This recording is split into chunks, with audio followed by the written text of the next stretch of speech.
ایک پرانی کہاوت ہے کہ عادتیں نسلوں کا پتہ بتاتی ہیں۔ اس کہاوت کو ایک کہانی کے ذریعے سمجھنے کی کوشش کرتے ہیں کہ پرانی وقتوں کی بات ہے کہ ایک ریاست پر ایک بادشاہ حکومت کرتا تھا۔ ایک دن اس بادشاہ کے پاس ایک آدمی آتا ہے اور ملازمت کا تقاضا کرتا ہے۔ بادشاہ اس آدمی سے کہتا ہے کہ شخص میرے پاس تیرے لیے کوئی نوکری نہیں ہے۔ وہ آدمی بضد رہتا ہے کہ بادشاہ سلامت مجھے نوکری چاہیے۔ بادشاہ اس آدمی سے کہتا ہے بتاؤ اے شخص ویسے تم کام کیا کر سکتے ہو میرے لیے؟ وہ آدمی کہتا ہے کہ بادشاہ سلامت میں سیاسی ہوں۔ اس دور میں سیاسی معاملہ فہم یعنی معاملات کو سلجھانے والے کو سیاسی کہتے تھے۔ بادشاہ اس آدمی کو اپنے استبل میں گھوڑوں کی حفاظت پر معمور کرتا ہے۔ دن گزرتا جاتا ہے۔ ایک دن بادشاہ کی گزر اس استبل کے سامنے سے ہوتی ہے۔ بادشاہ اس سیاسی کو بلاتا ہے اور پوچھتا ہے بتاؤ سیاسی تم نے میرے گھوڑے کو کیسا پایا؟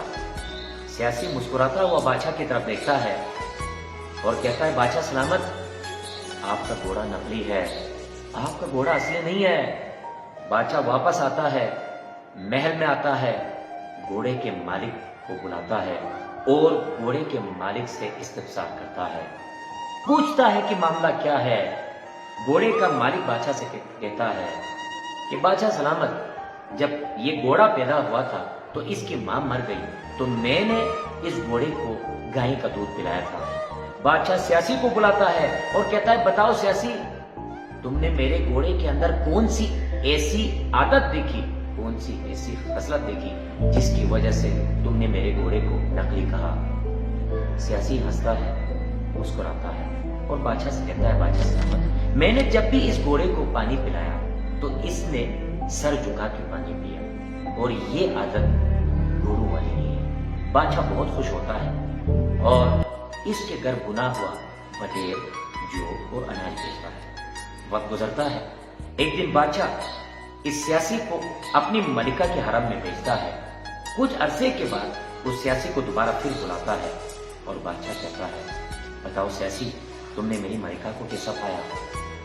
سیاسی پھر بادشاہ کی طرف مڑتا ہے، ہنستا ہے اور بادشاہ سے کہتا ہے بادشاہ سلامت جسارت کر رہا ہوں آپ کی ملکہ بھی نقلی ہے۔ بادشاہ بہت پریشان ہوتا ہے، سیدھا ملکہ کی ماں کے پاس جاتا ہے اور ڈانٹ کے کہتا ہے کہ سچ سچ بتاؤ یہ کون ہے؟ ماں روتی ہوئی کہتی ہے بادشاہ سلامت میری بیٹی جس کے ساتھ آپ کی شادی ہونی تھی وہ بیٹی بچپن میں اس دنیا سے چلی گئی۔ ریاست کا روب اور دبدبہ تھا، لالچ تھا میرے اندر، تو میں نے میرے ہمسائے میں یہ بیٹی ایک قصائی کے گھر میں پیدا ہوئی تو میں نے اس کو گود لیا، اس کی پرورش کی۔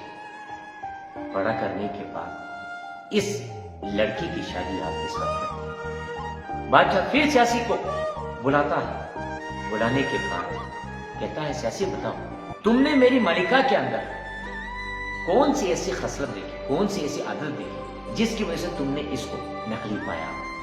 بادشاہ سلامت یہ ملکہ جب بھی کسی کنیز سے کوئی غلطی سرزد ہوتی تھی تو یہ چھری لے کر اس کے پیچھے بھاگتی تھی۔ یہ ملکوں والی خصلت نہیں ہے، یہ بادشاہوں والی، یہ شہنشاہوں والی خصلت نہیں ہے، یہ قصائیوں والی حرکت ہے۔ بادشاہ حیران ہوا اور اتنا خوش ہوا کہ اس کے گھر پھر بنا ہوا بٹیر اور جو اناج بیچتے۔ دن گزرتا گیا۔ ایک دن بادشاہ نے سیاسی کو اپنے ساتھ بٹھا لیا اور کچھ عرصے کے بعد سیاسی سے پوچھا، جلال میں پوچھا، روب اور دبدبے میں پوچھا بتاؤ سیاسی تم نے مجھے کیسا پایا؟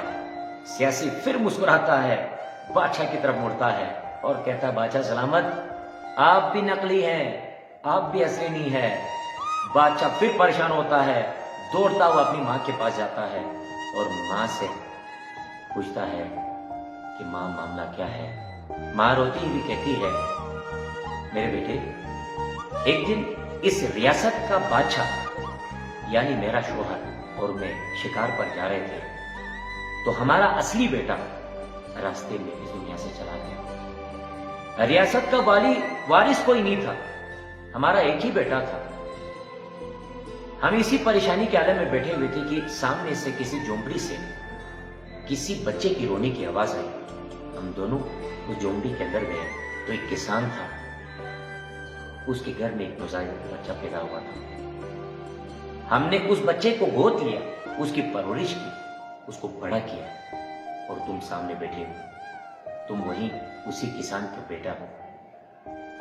بادشاہ پریشان ہوا اور پھر سیاسی کو بلا کے لایا اور کہا کہ بتاؤ سیاسی، تم نے میرے اندر کون سی ایسی خصلتیں، کون سی ایسی عادتیں دیکھی جس کی وجہ سے تمہیں پتا چلا کہ میں کسان کا بیٹا ہوں؟